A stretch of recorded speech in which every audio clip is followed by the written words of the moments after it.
Come in. Welcome. I'm E.G. Marshall. Welcome to the sound of suspense. Welcome to the fear you can hear. Even before Phoenicians first sailed out of the Mediterranean and opened up the seven seas to mankind, the rolling waters of the world have boiled from their depths some of the greatest stories of adventure, romance, and mystery. And of all the stories dredged up from old Davy Jones' locker, I think my favorite is the strange and seemingly insoluble puzzle of what happened to the Annabella. How best to start the story? Oh, yes, of course, why not? Let's read from the log of the ship that found the Annabella becalmed in the doldrums. August 7th, 1865. Log of the Penguin, Captain Brisket commanding. No wind again this day as we drive through the doldrums, moving by paddle and steam to find becalmed a merchantman named Annabella. No answer to repeated hails sent Mr. Bascom to board her. His report as follows. Not a living soul aboard. The boat's still snug in the davits. The captain's table freshly set for 6. The crew's meal warm in the galley. All shipshape. The log records an uneventful voyage with no clue as to why she should have been deserted. Not a living soul aboard. Not even a rat. What can be the answer to the mystery of this ill-fated ship? I cannot even guess. I fear no one will ever know.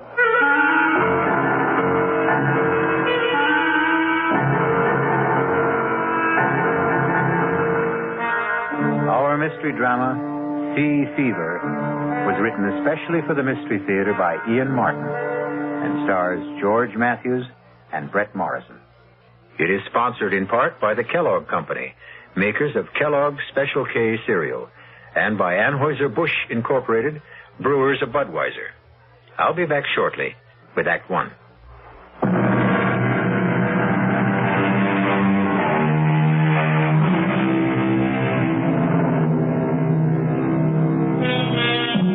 The Annabella set sail from Charlestown Harbor on the 13th day of July, 1865. Her captain was Josiah Adams, a huge and forbidding giant of a man. And all the rest on board were as choice a crew of cutthroats, thieves, and murderers as you could set between bulkheads. There was one woman aboard and 19 men, including the cook and 2 passengers. And the mood of all of them was ugly. In the forecastle, the boatswain led the grumbling. I tell you, Briggs, I saw them. 6 of them, running down the after hawser like old Nick was after them. 6 of them, Briggs. I don't like it. When the rats leave a ship, it's a nasty sign. No, I don't like much about this ship. 7 men on the crew shanghaied, no cargo aboard, and sailing on the 13th. Still, the pay is good. When we get it. If we get it. Now, you don't think we're the owner of board? No. It ain't Mr. Ames that worries me. It's Captain Josiah Adams. Not much gives a turn, but he does. I'm big, but he'd make twice of me. More like an ape than a man. Strong as one, anyway. Yeah. Or like a bull, as you might say, if the liquor hasn't rotted his vitals.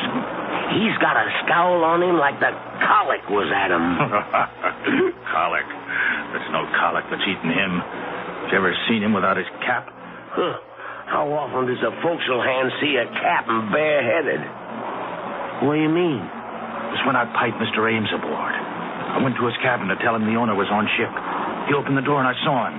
His head, bald as a white turnip, and his scalp as chewed up as the riptide off Chatham Light. I don't get you. They say he lost his last ship in Hudson Bay. He was washed ashore and found his way back to the States overland. The Indians caught him and... You mean... I scalped him. And he lived. You see?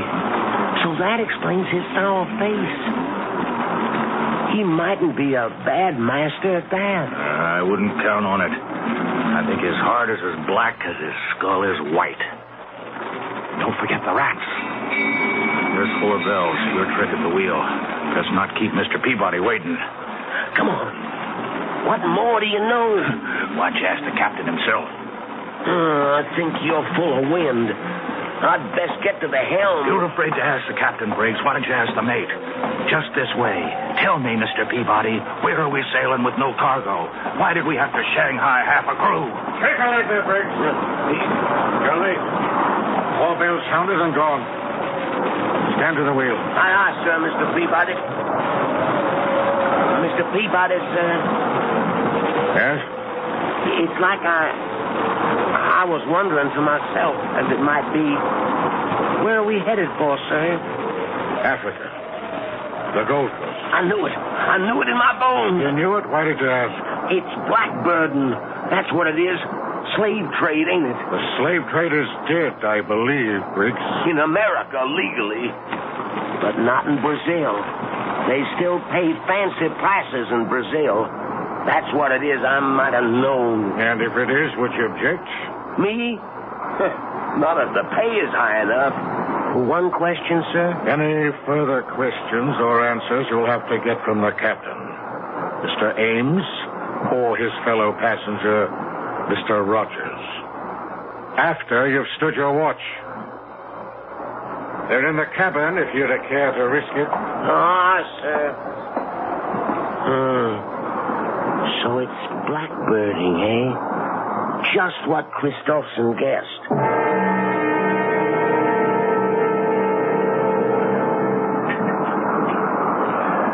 Wine, Rogers?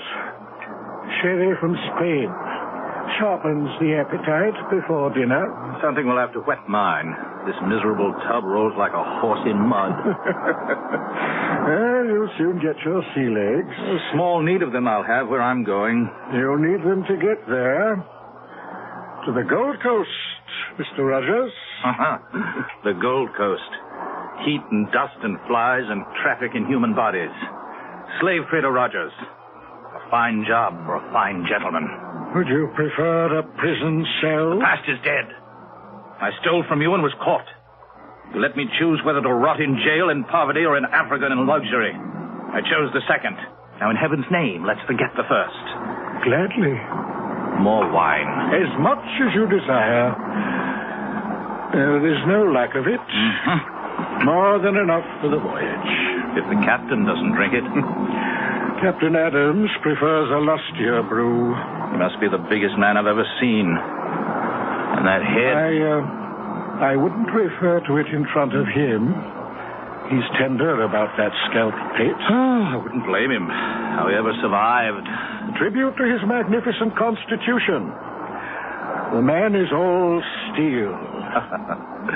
Not all. What? No, he has at least one soft spot. You mean his wife? Well, you know, the old legend is that it's bad luck to have a woman aboard. A woman aboard? Are you trying to tell me that Mistress Adams is aboard this ship? Why, of course. I thought you knew. This is no place for a woman. Oh, damn it, Rogers, I won't have it. The woman must be put ashore. I want to talk to the captain immediately. If you want the captain, you'll find him on the bridge. How do you know? My reputation as a ladies' man, Mr. Ames, remember? I make it a point to determine first when the lady is available. You better be joking, Rogers. I wouldn't give that for your life if Captain Adams discovered you toying with his wife.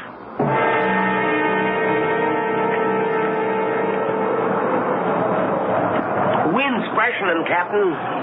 That's God's worry and mine, Seaman, not yours. Hold it to the point. Aye, sir. Captain Adams. What is it, Mr. Ames? A word with you, sir. No. What? You heard me and get off my bridge. No one sets foot behind the wheel except on my orders or invitation. Nay, sir, I take umbrage at your attitude. Take what you will. My only concern when I'm on this bridge is the sailing of this ship.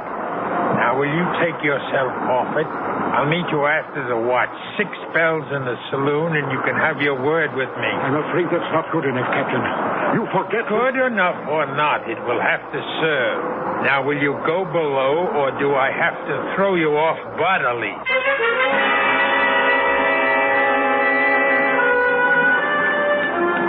What time is dinner, cook? Oh, Captain says 6 bells for you and Mr. Rogers and the mates. He and his lady will eat later. Oh? They don't join us? No, sir. Really? Neither one? No, sir. Curiouser and curiouser. Why is this lady so afraid for us to meet her? I couldn't care less. She won't be with us long enough to trouble about it. Well, still, it's intriguing. Whitey, you've shipped with the captain before. Is it always like this when his wife is aboard? Mistress Annabella has never sailed with the captain. Ah, till this time. And this time will be a short voyage. Tell me, Whitey, what does the lady look like? Is she fair? Dark? Whitey, you talk too much. This is the last time I warn you. Now, hustle those old bones of yours to the galley and tend to your own affairs. You want to know what my wife looks like, Mr. Rogers? Oh, a natural curiosity, surely? Then let me satisfy it. Once and for all, Annabella is as lovely as I am ugly. Ah, and we are not to meet the lady? No, we dine alone, tonight and always. One further word to you, Mr. Rogers.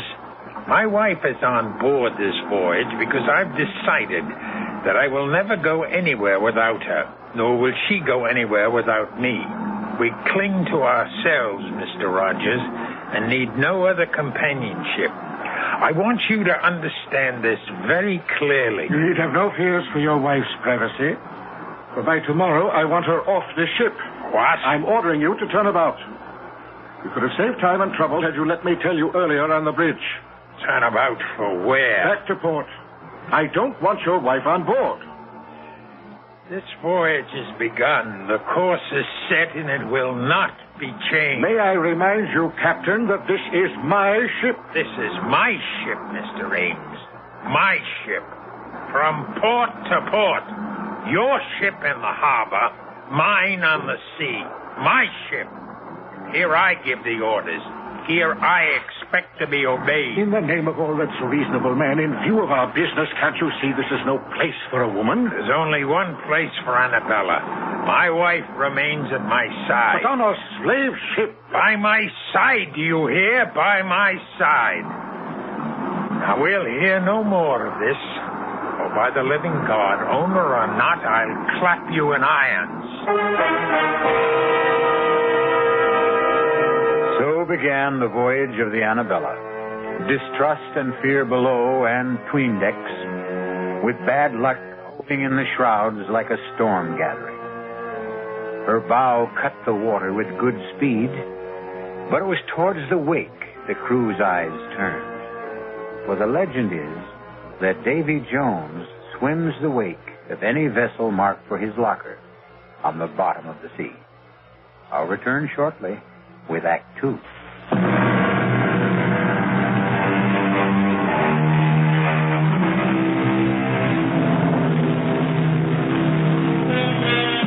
For the first week, the Annabella sailed southeast by south, beating down towards the tropics.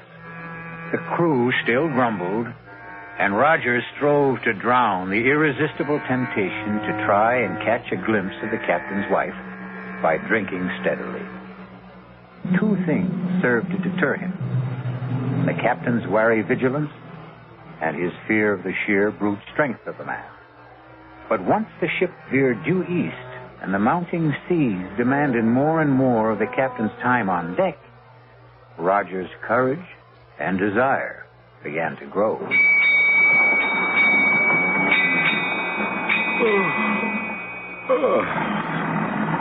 Well, it's time to turn in. Really? What time is that? 8 bells. I'd take a turn on deck if the sun wasn't down. Step. I'm for my bunk and a book. And you? Oh, the only book I care to open is the closed one that lies astern of us. If you're wise, you'll steer clear of both the captain and his wife.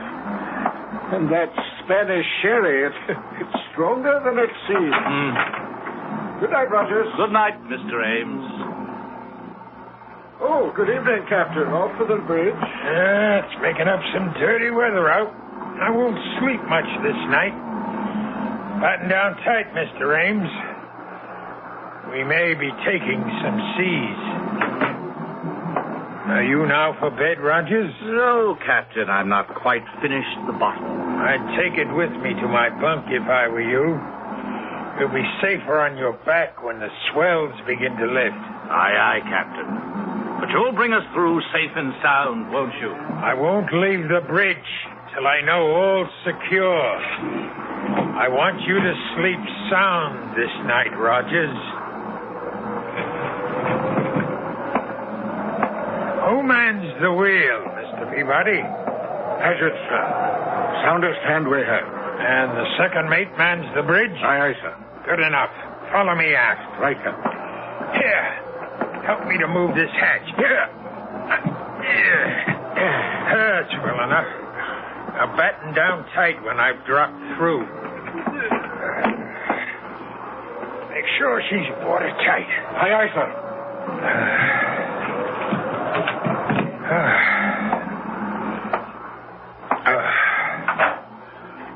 Who's that? Who's there? Oh, Josiah. I thought you were going to the bridge. I intended you to think so, Annabella. Disappointed to find me back so soon? Disappointed? No. But how did you come back? Through the stern hatch. But why? I had my reasons. You're sure you're not disappointed that I returned? No, dear. You don't find it lonely shut in here in the cabin? Well, sometimes. I'd like to go on deck and feel the fresh, salt breeze on my face. And meet the crew or the passengers, perhaps? Perhaps. At least the passengers. The owner of the ship and... Mr. Rogers, isn't it? You know his name. Whose name? Rogers. You said it just now. How did you know his name? But you've mentioned it to me yourself, Josiah. How else would I know? And you love me, don't you? Of course, Josiah. And you'll never leave me? Never. Oh, forgive me, please, my dearest. You mustn't mind my jealousy. That Rogers, I see that look in his eyes. A hunger. A burning hunger for the sight of a woman and the feel of her body beneath his hands. Annabella, you knew his name. If you've been deceiving me... I've never even seen the man. How can you accuse me of ever forgetting I'm your wife? How can... What is it? Someone's coming to the cabin. Who is it? I don't know. Who is it? Josiah, what's in your mind? Whoever it is, I swear Go in the inner cabin. But you... Do as I say. Very well, Josiah. Mistress Adams, are you alone? Come, I know you are. I saw the captain off to the bridge for the night. Will you allow me to introduce myself? Thomas Rogers, gentleman, at your service. Can I persuade you to share tonight's vigil and join me in a glass of sherry? Oh, how kind of you. The sight of a pretty face. A pretty face, Rogers? Captain Adams. Mine was not the face you expected to see. Oh, you see, I thought you'd gone to the bridge. So you did. Won't you come in? Well, I think I said come in. You wanted to meet my wife, didn't you? Well, yes, I must... But not with me present, right? Believe me, Captain, you do misunderstand. Oh, no, Rogers. The misunderstanding is all yours. Your first sea voyage, you said. You should have said your last. No. In the name of God, my wife. Do you hear me? Mine, and no one shall touch her but me. No one will take her from me. No one. What happened? I heard... Oh, you killed him. I should have snapped his neck like a chicken. I wanted him to suffer. But how could he? He was nothing to me. No one shall have you but me. Josiah, aren't you afraid? Afraid? The owner, the crew, everybody on board. When they find They out... won't find out. No one knows he's here. He'd make very sure of that. His body will go out the stern window and into the sea. Men have fallen overboard on a rough night like this, especially drunken men. No one will know what happened to him except you and me.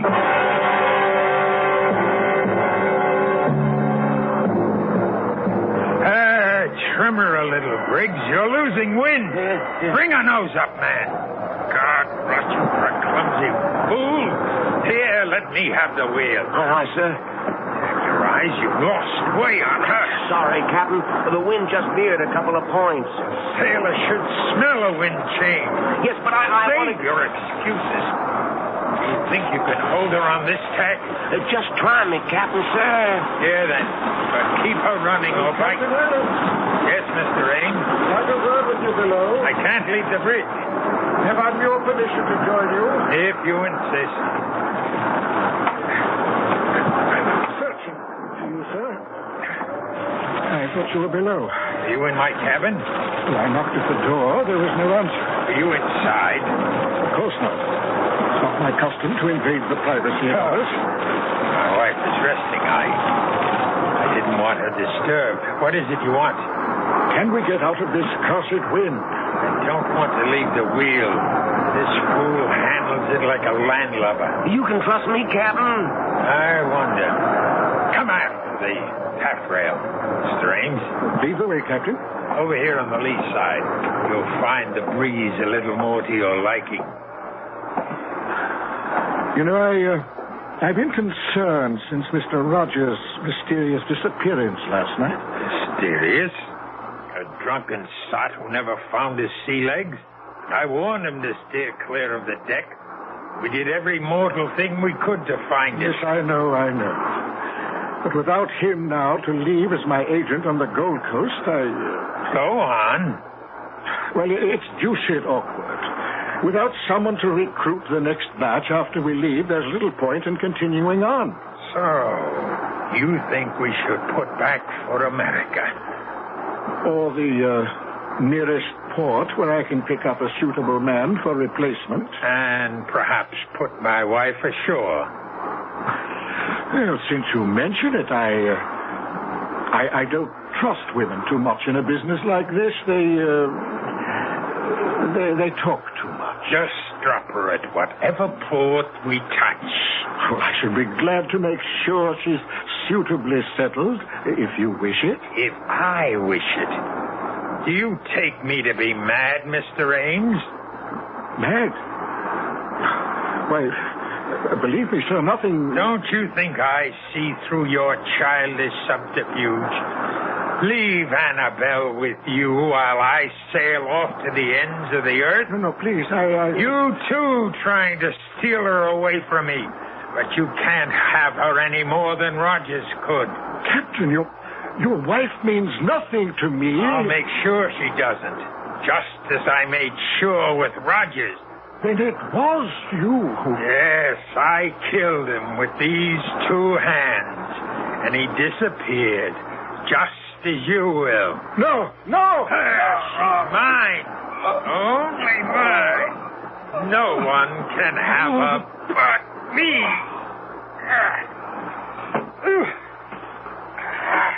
Into the sea, Ames, like Rogers.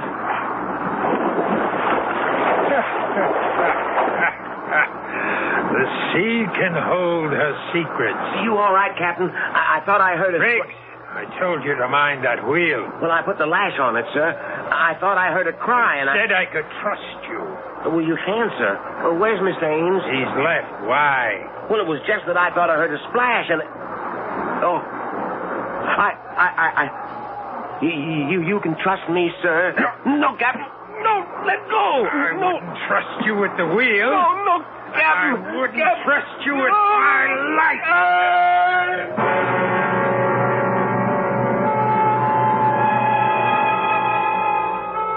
2 more overboard. 19 men the Annabella sailed with, and now there were 17. Evil men, all of them.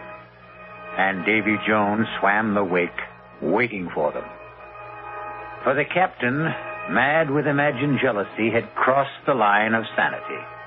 His obsession convinced him that he would know no peace till everyone on the Annabella was gone, save himself and his wife. I'll be back shortly with Act 3.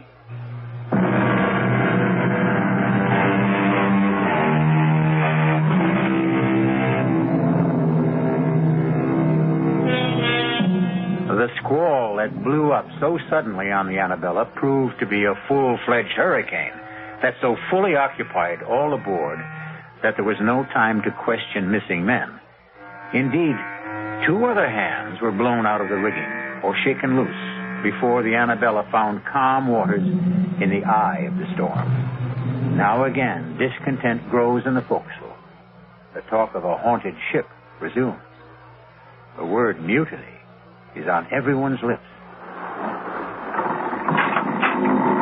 Mr. Peabody, sir. Oh, dinner so early, Whitey? No, sir, it's mutiny. What? You heard me, sir. Mutiny. And about to break out. Oh, Whitey, forecastle grumblings. You know it's all talk. They wouldn't dare. Mr. Peabody, sir, I've been at sea, man and boy, for over 60 years. I know when it's talk. They say the ship is cursed. Who says? The bosun, sir, Christopherson. He says he saw the rats leave the ship before we sailed. And for an old wives' superstition, he's ready to mute. It's a great deal more than that. There's 5 men lost already. I'm aware of that. And most of all, it's the captain's wife.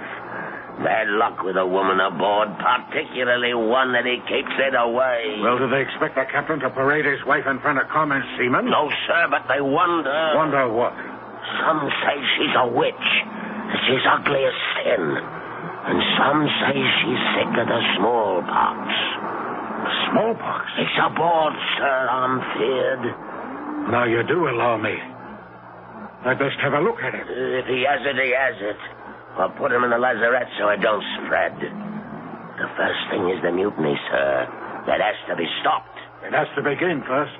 It'll begin unless the captain puts about. You know how much chance there is of that.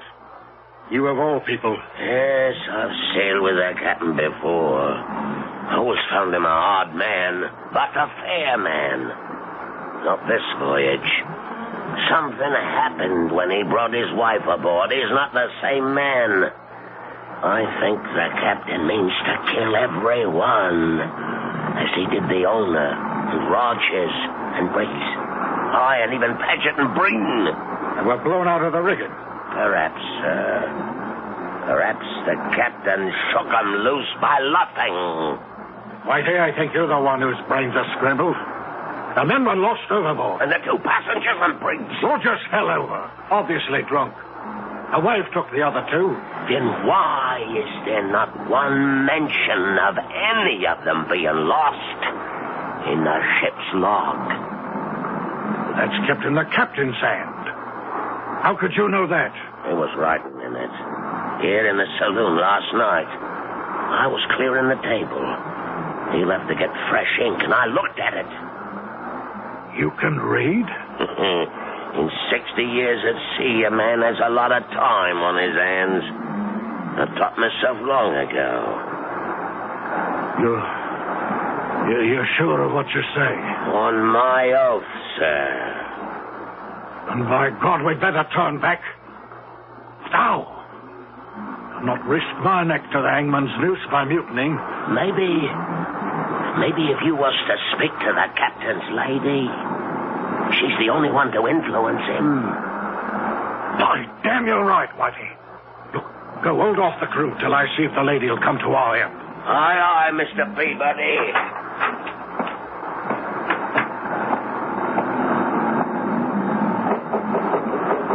Mistress Adams, Mistress Adams, it is Mr. Peabody, first mate under the captain. Can you hear me, Mistress Adams?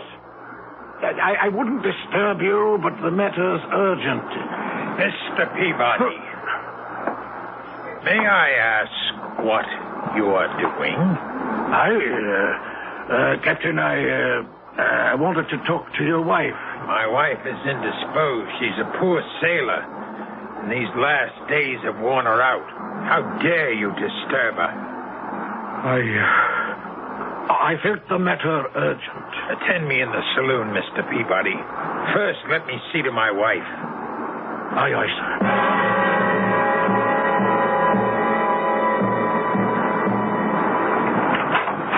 Fortunately for my peace of mind and your welfare, you did not wake Mistress Adams. Now, why did you wish to see her? Well, I didn't think you'd be willing to bring the ship about and head for home. You're quite correct. I would not. Feeling sure of that, I hope to enlist Mistress Adams' aid in persuading you to change your mind. That was the only reason you chose to disobey my orders? That no one was to approach my wife? And what other reasons? What other, indeed? Why would you be so anxious to turn for home, Mr. Peabody? Because otherwise you face a mutiny, Captain. Mutiny? Damn. I could ask for nothing better than to cut down some of the forward scum. If I didn't wear my pistols at all times, I'd have a knife between my ribs before this. Mutiny, eh? And if they do, where do you stand, Mr. Mate? I'm an officer, sir, but unarmed. We'll remedy that. Fetch the second mate while I break out the arms. Then we'll muster the crew on deck and have this out. Aye, aye, sir. What about the bosun? Christopherson? No. I won't put firearms in his hands. The three of us can stand them off. Turn back, Turn back! Turn back, for a pack of lily-livered swine. I'll see us on the bottom first. Now, hark to what I tell you. This voyage can make us all rich. No owners split now. The profits are all ours. Sail on with me to Africa, and we'll all reap our reward. Aye, Deep Sixth in Davy Jones's locker. Speak for yourself, Mr. Christopherson, or all. Or for both. This ship is cursed. Turn back and we'll make it happen. You question my orders? I say to hell with your orders. Mr. Peabody, sir, you know what's happening aboard this ship. We'll sail under you. Will you stand by us, sir? Well, Mr. Peabody, where do you stand? You see where my pistol is aimed, Captain? At me. I suspected something like this when I found you below at my cabin. What would you do now? I'll ask for your pistol, sir. I'm taking over the ship. But I guarantee you safe conduct home. And my wife? Your wife, too, of course. And if I refuse? Don't make me pull this trigger, sir. That's just what I intend to do. Don't come any closer. You fool. Do you think I'd have handed you a loaded gun, knowing what was in your mind? Punishment or mutiny is death. Well, who's next? Who else wants to go on trial? I thought so. We'll smell the wind. The hurricane's coming back. To the rigging, all of you. And reef sail, or by heaven... Reef them yourself, old baldhead. We've taken our last order from you, you murdering devil. Go back to your cabin and tell your wife... I warned you, Christopherson. Captain Josiah, some are armed. You should never have started this. Never started it. It's just what I want. I want to be rid of you scum. Now I have my chance. Turn back to where I will lose Annabella forever. Never! Never!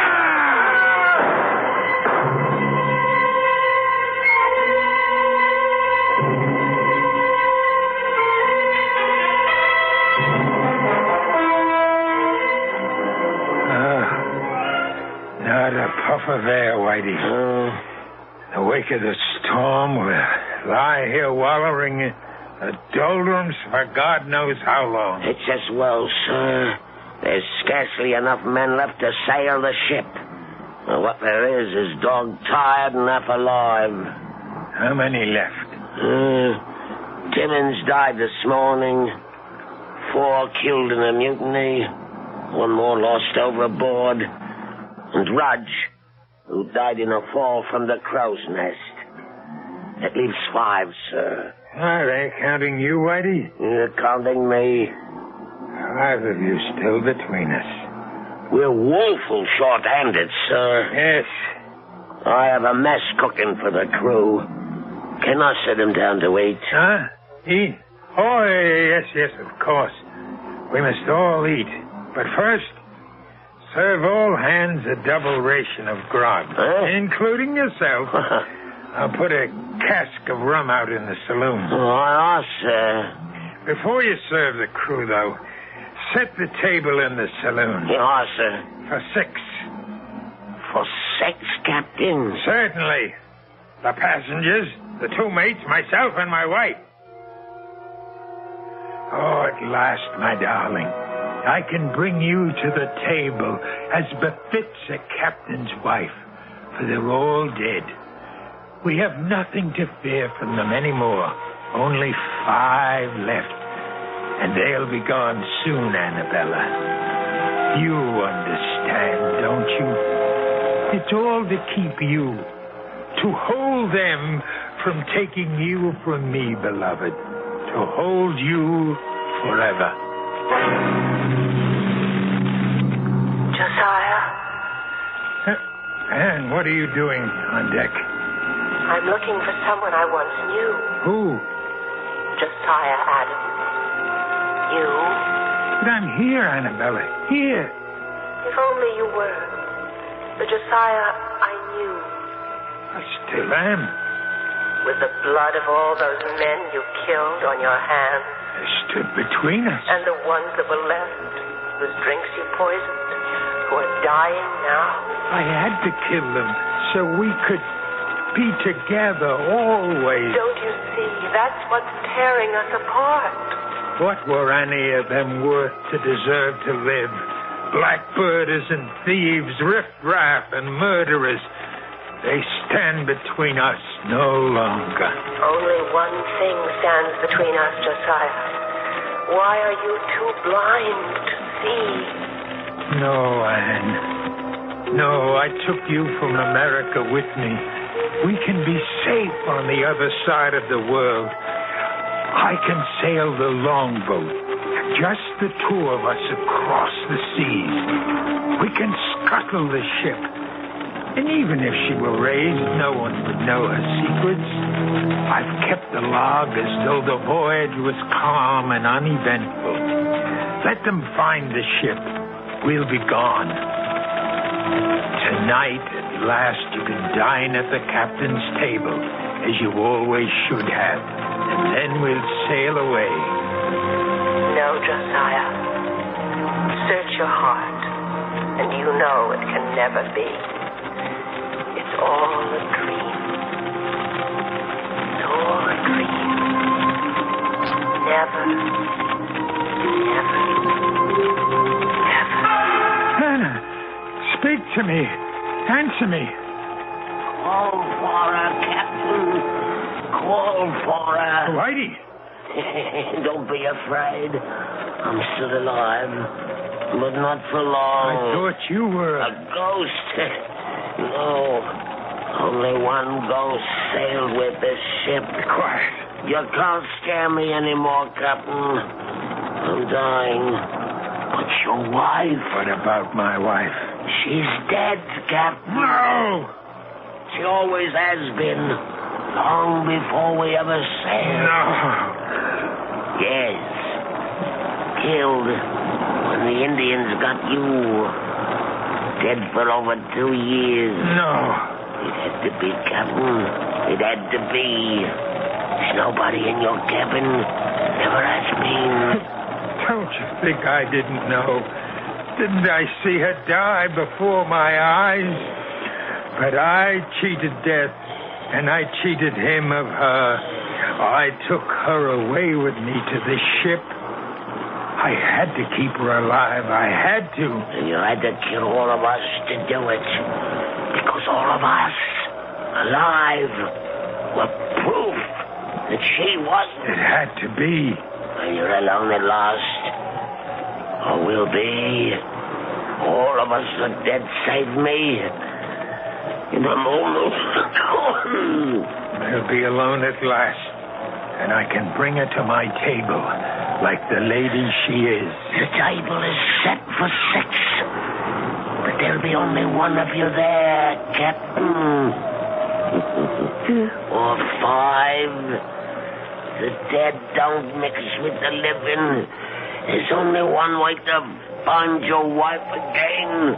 Only one way. The last of them. Annabella, we're free. Annabella, where are you? Anna, come to me. Annabella. Annabella. I know you died long ago in America, but you lived on in my mind, in my heart and in my blood. I thought if I took you with me to the sea, away from the land where I dug your grave, you could still live and breathe for me alone. There's only one way to find you at last. Oh, Annabella, forgive me, love, for all that I've done. I'm coming home to you.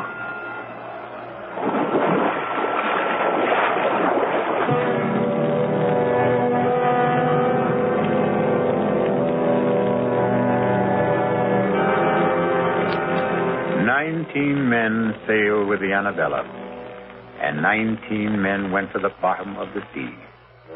The ship weathered all the storms, but then a ship is a woman, which only goes to prove that on land or sea, the ladies have the better instinct for survival. I'll be back shortly.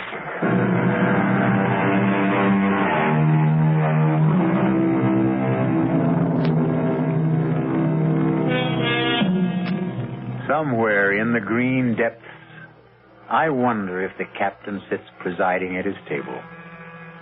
But if he does, there's at least one empty seat. For Mistress Annabella died on land. She'll never come back to the sea, or him. Which seems fair enough, wouldn't you say?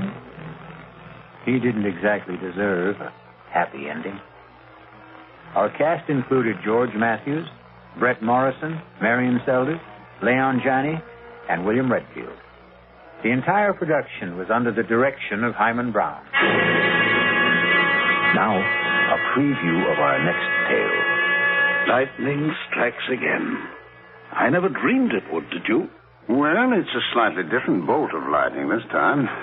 Not the devil, the white goddess, I believe the notice said. I copied it down. On February 8th, at 6 o'clock in the evening, the white goddess will run naked through the members' lounge. Naked, eh? Cudworth, just who is the white goddess? Daughter of Astarte, I believe. And, just who is Astarte? I'm sorry not to be up on these things, but... I believe Astarte is the goddess of fertility and sexual love. Don't say. You don't believe she'll run naked across the members' lounge, do you? I didn't believe the devil would come down the chimney. Radio Mystery Theater was sponsored in part by New Sugar-Free Diet 7. You've been listening to the OTR Gold Network. Find more classic radio at otrgold.com.